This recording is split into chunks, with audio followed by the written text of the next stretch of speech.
আজকে বানাবো পালং শাক দিয়ে দারুণ মজার একটা রেসিপি, তাই ভিডিওটা স্কিপ না করে পুরো ভিডিওটা দেখতে থাকো। একটু অন্যভাবে কিন্তু রেসিপিটা বানানোর চেষ্টা করেছি, আশা করি তোমাদের ভালো লাগবে। যারা পালং শাক খেতে একদম পছন্দ করে না, এছাড়াও যারা শাকসবজি খেতে পছন্দ করে না, তাদেরকে কিন্তু এই মুচমুচে রেসিপিটা বানিয়ে দিতে পারো, তারাও কিন্তু পছন্দ করবে। কিছুই নয়, এর জন্য লাগছে পালং শাক আর সাথে নিয়েছি আলু, একদমই নতুন আলু। আর এখন তো আলুর সিজন, তো মোটামুটি বাজারে কিন্তু একদম নতুন আলু এসছে, তাই আলুটা কিন্তু খোসাটা না ছাড়িয়ে এইভাবে নিয়ে নিয়েছি, একদম পাতলা খোসা হয়। আর সাথে নিয়েছি ধনেপাতা। এবার সমস্ত কিছুকে ধুয়ে নিয়েছি ভালো করে, পালং শাকটাকে এবার ছোট্ট ছোট্ট করে কেটে নিয়েছি। তারপর একই সাথে কিন্তু ধনে পাতাটাকেও ছোট ছোট করে কেটে নেব। ধনে পাতাটাকে কিন্তু আমি এখানে পালং শাকের থেকে একটু কম দিলাম। তারপর এখানে আমি দুটো মিডিয়াম সাইজের আলু নিয়েছি, আলুটাকে খুব ভালো করে ধুয়ে তারপর গ্রেটারের সাহায্যে এইভাবে একটু গ্রেট করে নিচ্ছি। তোমরা চাইলে একটু ঝুড়ো ঝুড়ো করে কেটে নিতে পারো। তারপর এখানে আমি নিয়েছি কাঁচা লঙ্কা, ঝালের জন্য, ঝালটা যেভাবে যেরকম পছন্দ করবে সেই ওয়াইজে কিন্তু ঝালের পরিমাণটা দিয়ে দেবে। এবার এখানে আমি নিয়েছি আদাটাকেও কিন্তু গ্রেটারের সাহায্যে গ্রেট করে দিচ্ছি। এটা আমি নিরামিষভাবে বানাচ্ছি, তোমরা চাইলে কিন্তু এখানে পেঁয়াজ দিয়েও বানাতে পারো। আমি প্রথমটা কিন্তু নিরামিষভাবে বানাচ্ছি, এরপরে তোমাদেরকে পেঁয়াজ দিয়েও বানিয়ে দেখাচ্ছি। তো এবার এর মধ্যে দিয়ে দিচ্ছি চালের গুঁড়ো, সাথে দিয়ে দিচ্ছি কর্নফ্লাওয়ার, আর দিয়ে দিচ্ছি বেসনের পরিমাণটা যদি 3 চামচ দিই, সেক্ষেত্রে চালের গুঁড়োটা 2 চামচ, আর সাথে দিয়ে দিচ্ছি 1 চামচ কর্নফ্লাওয়ার। তারপর এখানে এক্সট্রা যেটা দিলাম সেটা হলো তিল, আর দিয়ে দিচ্ছি শুকনো লঙ্কার গুঁড়ো, জিরে গুঁড়ো, ধনে গুঁড়ো, আর সামান্য পরিমাণ হলুদ দিয়ে খুব ভালো করে কিন্তু সমস্ত উপকরণগুলোকে ভালো করে মিশিয়ে নিচ্ছি। এখানে কিন্তু আমি এক্সট্রা জল ইউজ করছি না, এখানে পালং শাক আর আলুর মধ্যে যে জলটা আছে সেটাতেই কিন্তু এটা মাখা হয়ে যাবে। খুব ভালোভাবে কিন্তু একটু সময় দিয়ে দিয়ে মেখে নিতে হবে, এক্সট্রা কিন্তু জল অ্যাড করলাম না। এবার কড়াইতে বেশ কিছুটা পরিমাণ সাদা তেল গরম করতে দিয়েছিলাম। তেলটা একটু গরম হয়ে এলে অল্প অল্প করে ব্যাটার থেকে নিয়ে এইভাবে কিন্তু পকোড়ার মতো করে দিয়ে ভেজে নিতে হবে। আর এই রেসিপিটাতে কিন্তু তিলটা আমি এক্সট্রা দিলাম, যে কোনো পকোড়াতে কিন্তু নিরামিষভাবে যদি বানাতে চাও সেক্ষেত্রে কিন্তু একটু তিলটা দিলে ভালো। আর তিলেরও কিন্তু অনেক হেলথ বেনিফিট রয়েছে, আমি এখানে সাদা তিল ইউজ করেছি। আর আজকের এই পকোড়া হলেও কিন্তু আজকের এই পকোড়াটা কিন্তু বেশ একটু অন্যভাবে বানিয়েছি, পালং শাক সাথে আলু সাথে একটু ধনেপাতা, তিল, একটু অন্যভাবে বানানো হয়েছে। আশা করি তোমাদের ভালো লাগবে।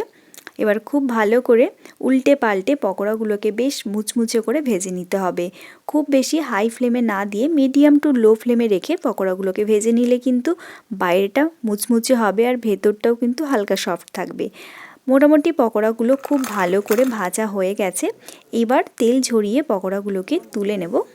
গরম গরম মুচমুচে পালং শাকের পকোড়া একদম রেডি খাওয়ার জন্য। আমি তোমাদের একটা দেখাচ্ছি কতটা বাইরেটা ক্রিস্পি হয়েছে, তো বুঝতেই পারছো তোমরা আওয়াজটা শুনে পকোড়াগুলো কতটা মুচমুচে হয়েছে। আর যারা পালং শাকের নাম শুনলে নাক ছিটকায়, তাদেরকে কিন্তু অবশ্যই বানিয়ে খাওয়াতে পারো। এই পালং শাকের পকোড়া খেতে যেমনই টেস্টি হয়, বানানোও কিন্তু খুবই ইজি। একটা কেটে দেখাচ্ছি তোমাদেরকে পকোড়াটা ভেঙে, তো দেখতেই পাচ্ছ পকোড়াটা কতটা ভালো হয়েছে। এবার তোমাদের আমি এটাকে পেঁয়াজ দিয়ে বানাবো।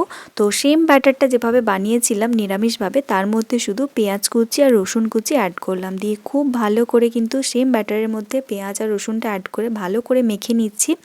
এটা এক্ষেত্রে কিন্তু অনেকটা সুবিধে আছে, যারা নিরামিষ খেতে চায় তাদের জন্য প্রথমে নিরামিষভাবে বানিয়ে নিতে পারো বাড়িতে, তারপরেই কিন্তু এভাবে পেঁয়াজ রসুন অ্যাড করতে পারো। চাইলে কিন্তু তোমরা এখানে মাশরুমও অ্যাড করতে পারো ছোটো ছোটো করে কুচি কুচি করে। তারপর একইভাবে সেমভাবে কিন্তু তেলের ওপর অল্প অল্প করে পকোড়ার ব্যাটারগুলো দিয়ে এইভাবে উল্টে পাল্টে ভেজে নিলেই কিন্তু একদম পেঁয়াজ দিয়ে পালং শাক দিয়ে পকোড়াটা রেডি। আর এর মধ্যে তিলটা দেওয়ার জন্য কিন্তু পকোড়ার টেস্টটাও অনেকটা এনহান্স করেছে, আর খেতেও কিন্তু বেশ ভালোই লাগছিল। তোমরা অবশ্যই বাড়িতে একবার হলেও ট্রাই করো, আর কমেন্টসে জানিও তোমাদের আজকের এই সিম্পল রেসিপিটা কেমন লাগলো। তোমরা চাইলে কিন্তু এইভাবে পকোড়া হিসেবেও কিন্তু বানাতে পারো, আর যদি একটাকে আর একটু বেশি হেলদিভাবে বানাতে চাও সেক্ষেত্রে কিন্তু পালং শাকের সেম ব্যাটারটাকে এভাবে তেলের মধ্যে না ভেজে এমনি নর্মালি হাতের মধ্যে নিয়ে টিক্কির মতো করে সামান্য তেল দিয়ে কিন্তু উল্টে পাল্টে হালকা করে ভেজে নিতে পারো। এছাড়াও কিন্তু তোমরা চাইলে এগুলোকে কিন্তু মাইক্রোওভেনে দিয়েও রান্না করে নিতে পারো। কম তেল দিয়ে বানিয়ে নিতে পারো, সেক্ষেত্রে কিন্তু এটা অনেক বেশি হেলদি হবে। তবে মাঝে মধ্যে কিন্তু এরকম একটু মুচমুচে পকোড়া খাওয়াই যেতে পারে। সেক্ষেত্রে যদি এরকম হেলদি কিছু দিয়ে বানানো হয় শাকসবজি দিয়ে, সেক্ষেত্রে কিন্তু পকোড়াটা অনেক বেশি হেলদি হয়। তো আজকের এই পকোড়ার মধ্যে আছে পালং শাক, ধনেপাতা, আলু, এছাড়াও যেটা এক্সট্রা দিয়েছি তিল। সেজন্য পকোড়াটা যেমন টেস্টি হয়েছে তেমনই কিন্তু এটা অনেক বেশি হেলদি। তোমরা অবশ্যই জানিও আজকের এই রেসিপিটা তোমাদের কেমন লাগলো। ভালো লাগলে লাইক অ্যান্ড সাবস্ক্রাইব করো। আজকের জন্য টাটা, আবার দেখা হচ্ছে নেক্সট কোনো ভিডিওতে। সবাই খুব ভালো থাকুন, সুস্থ থাকুন, টাটা।